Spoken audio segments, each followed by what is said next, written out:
Hey everybody, it's Josh. Happy June to y'all. I wanted to talk about truth today. I gotten some comments from Jody in particular and a couple other people asking about what I said in my last video, or the title of it actually, that we should stop seeking the spiritual, start seeking the divine. This has a lot to do with truth also. So we should start seeking the truth. But what is the truth? We all have different worldviews, we all have different experiences, so our truth is different depending on how we see the world. Now there's logic that factors into it, there's all kinds of things, but I'm not talking about the truth of basic things. I'm talking about the truth in the search for the meaning in life.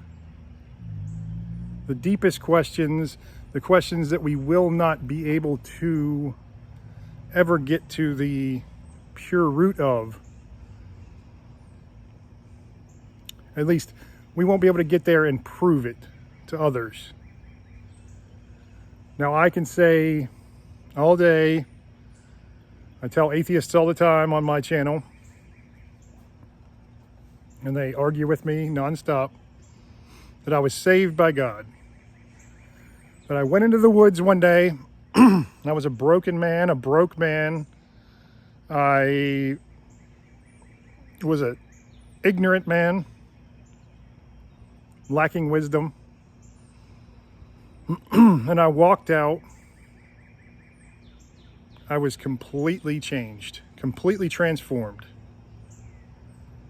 I was thankful for every moment. I was able to, I had wisdom that I hadn't learned. And I had peace that I'd never known. So what causes, there was nothing physical, it was all spiritual. So what causes a person to be able to transform like that within the course of an hour besides God?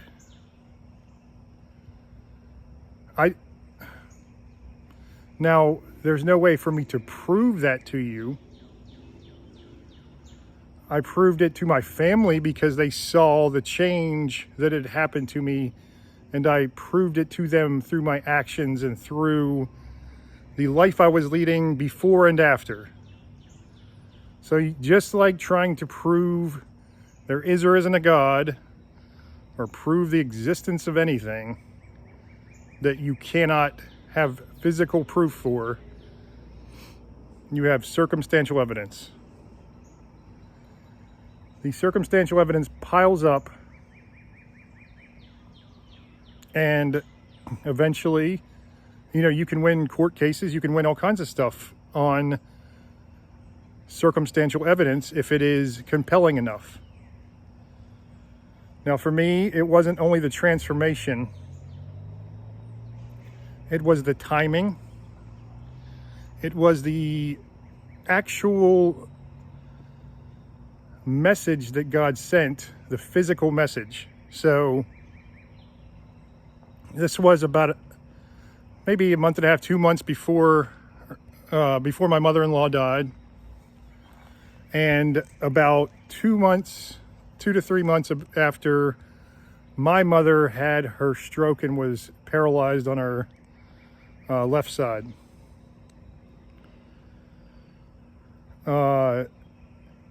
The message that I got at the exact time that I needed it, the exact time I'd surrendered to God, 10 minutes after, was a doe, a white-tailed doe. And what does a doe stand for in a spiritual sense? It stands for motherly love, it stands for peace, and it stands for spiritual awakening. That was exactly the thing that I needed. I needed to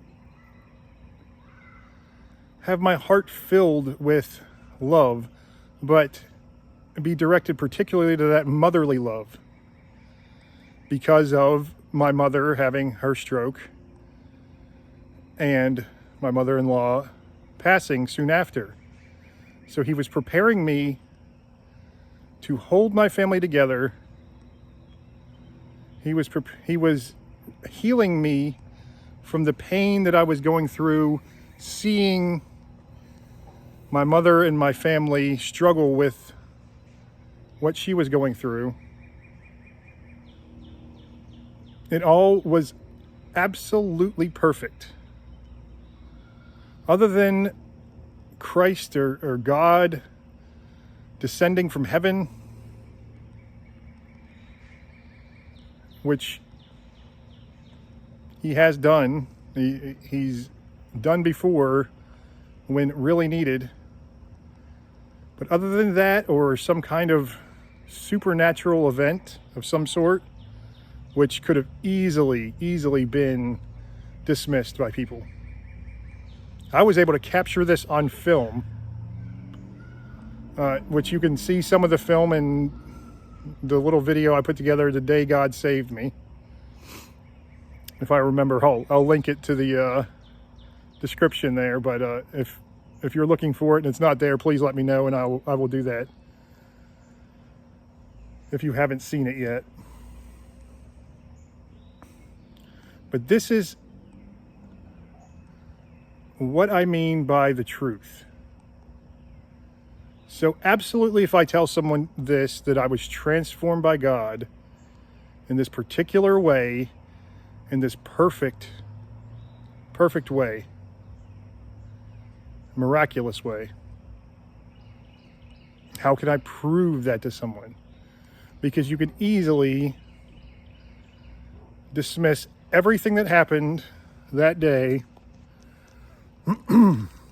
The deer could have been a pet someone was feeding. You could dismiss, I'm not sure how you dismiss the total transformation. I guess having wisdom that I never learned was something that I know, but I can't prove to others. So I can say that to atheists and they can just say you're lying. And what can I do to prove it? Nothing. Because they're looking for a way to affirm or reaffirm their worldview, because they have not much to stand on. Some of them will submit that there is a God, that there is a creator of the universe, but they will never, ever submit that he is a God that intervenes in our life. Now, I'm not worried about proving to them, for the most part. I want to prove to the people who are seeking God and are or have sought God and are giving up because they've just hit a wall. And they've tried so long and so hard, as so many of you have told me. You know, they feel like, you all feel like you've done everything you can to connect with God, to just see just one profound sign that you know is from him. And I can tell you, once you see that sign,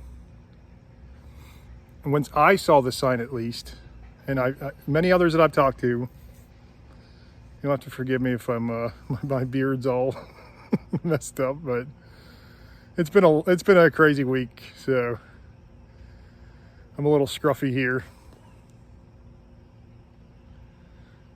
But you've hit that wall and you don't know where to go. And when I saw the sign, it was like I learned the divine language within that hour. And what I mean by that is I have seen probably at least hundreds, if not thousands, of things you can write off as coincidence. Absolutely. I've seen them over and over again, and I know it. Each time it tells me, it might not tell me something profound. It doesn't need to, because I have an open dialogue with God now.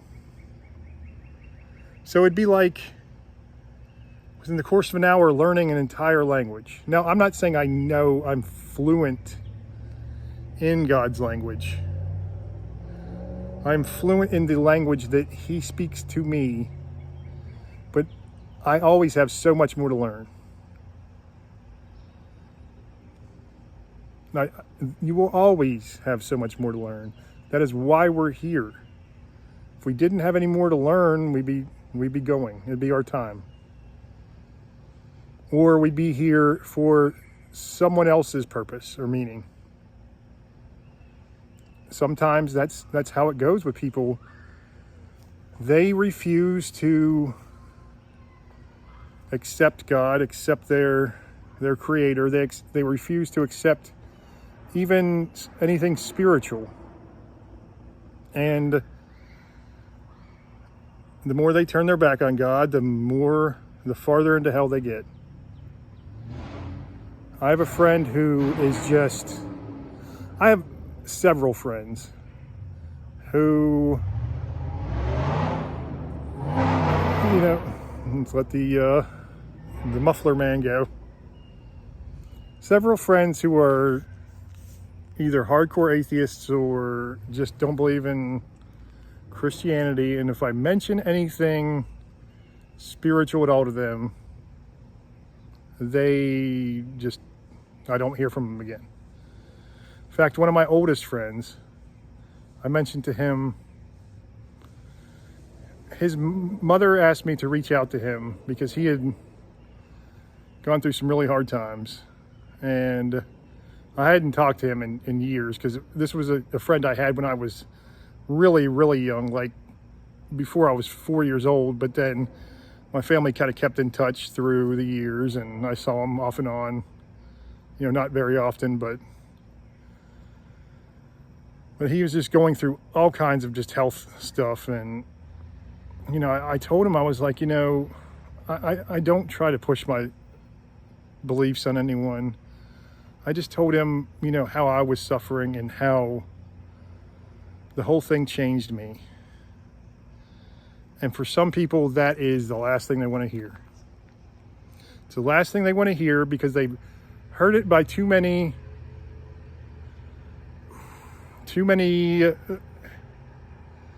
Christians who just push themselves onto people. They push themselves because they think, I am holier than thou. I am the one. I know the way. I am closest to God. I am, insert whatever religious and spiritual stuff you've probably all heard from Christians off and on through your life. And it really is the reason why Christians are so despised by so many.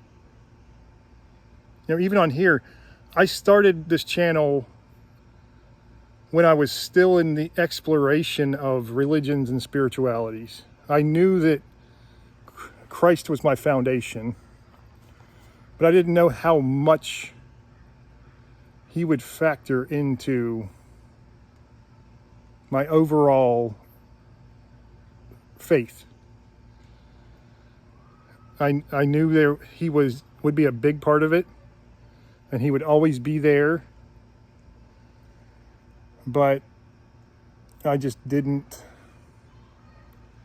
know how much. My daughter's letting my dogs out, so I'm watching her. Here come my pups. They want to get on video. Here they come. There you go, buddy. Oh yeah, say hello to everyone. That's Kiki, that's Kiesel. This is Crosby. My boys. And there's my little girl, Stella Bell. Hey.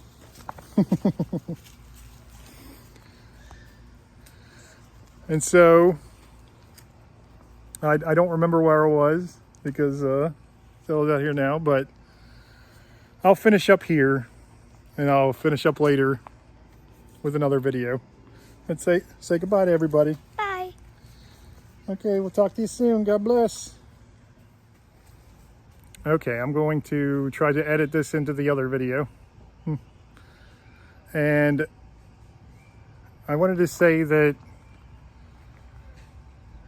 you have to seek the divine and not the spiritual. And that means I was chasing the truth in all the wrong ways. And I thought the truth couldn't have been something like Christ, something like Christianity. I didn't think that the truth, I knew Christ was definitely a divine entity.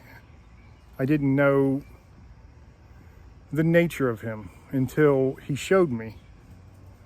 I obviously knew God was all powerful.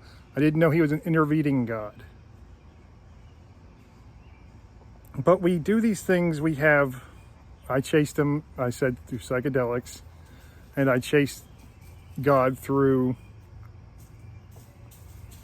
just all kinds of things that my mind created. And I still will try to make sense of the different spiritual, like, were there aliens that seeded our people, or are there aliens who live in the spiritual realm? Are there demons that live there? Are those aliens demons? Are there good and bad beings?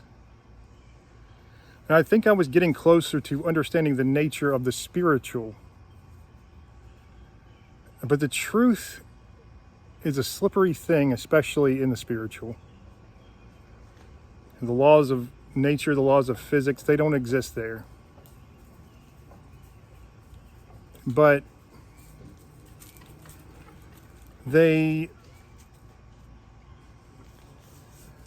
just because they don't exist there, it's because that's a place where we aren't supposed to,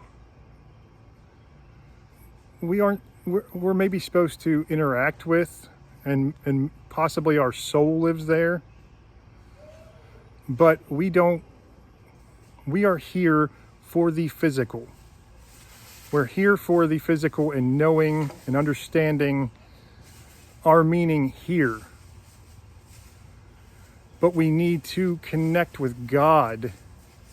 And then God does not live in the spiritual realm. He absolutely inhabits all the realms.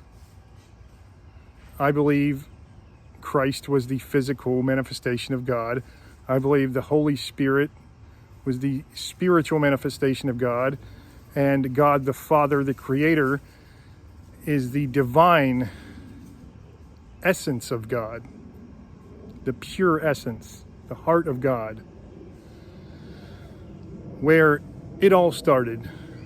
Whether you want to say it was from the Big Bang or wherever consciousness comes from, I don't know. Now, I could be completely wrong about that, and that is just a theory of mine, and it's not something that I'm open to change on it, because that doesn't have anything to do with my faith.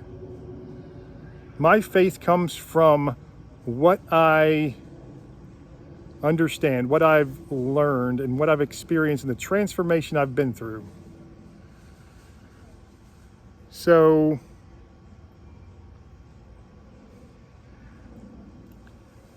when I say to seek the divine, I'm saying don't get caught up in the spiritual world. Don't get caught up in the magnetic pulls from there, because it'll always find a way to suck you in, because there's almost no way to distinguish good and bad within that realm, except for when you have the wisdom of discernment. When you have that wisdom of discernment, you can sense what is good and what is evil, what is good within. As I mentioned yesterday, when you try to give to charity and you give a homeless person $20, and is that good or is that bad? Makes you feel good, it makes you feel righteous, but you are giving someone money to go out and probably buy drugs or alcohol. So I say, go into the physical, but a place where you're alone. As I've explained over and over, I go into nature and I talk to him, and I allow my mind to wander to what it is going to wander to. Like plants, animals, rocks, wind, water. Any of these things can talk to you, can be a sign from God talking to you. Now, obviously, you have to have an open heart. You have to ask him to show you profoundly what he wants you to understand. So if you're seeing a bunch of signs that are telling you, go and fight somebody, or, something ridiculous that you know is not, unless he comes out and profoundly tells you something, just try to let it guide you. Don't take it as gospel until you are completely understanding of God's language. Okay, I've got some chaos going on out here, so I am going to cut this short. But I hope you all have a great rest of your weekend, and I will talk to you as soon as I can. God bless.